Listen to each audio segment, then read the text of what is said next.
Good morning. This is Pastor Zach with the Goodland United Methodist Church with your morning devotion for Thursday, August 9th. Today I'll be reading from the Gospel of Matthew in the 5th chapter.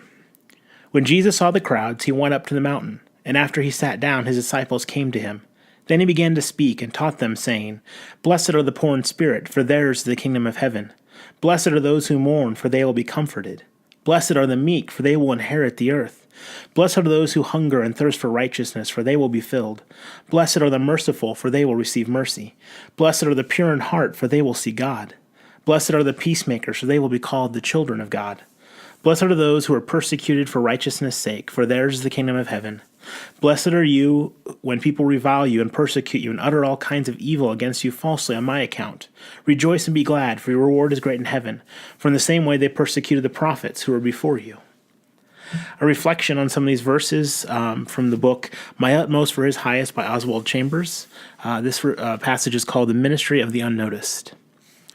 The New Testament notices that things that do not seem worthy of notice by our standards. Blessed are the poor in spirit. This literally means blessed are the paupers. Paupers are remarkably commonplace. The preacher today tends to point out a person's strength of will or the beauty of his character, things that are easily noticed.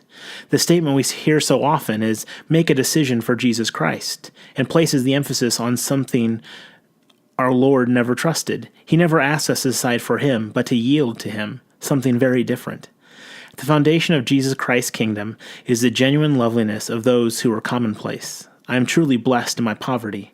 If I have no strength of will and a nature without worth or excellence, then Jesus says to me, "Blessed are you, because it is through your poverty that you can enter my kingdom." I cannot enter his kingdom by virtue of my goodness. I can only enter it as an absolute pauper. The true character of the loveliness that speaks for God is always unnoticed by the one possessing the quality.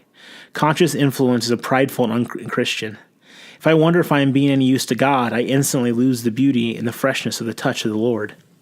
"He who believes in me," we read in John, "out of his heart will flow rivers of living water." And if I take time to examine the outflow, I lose the touch of the Lord.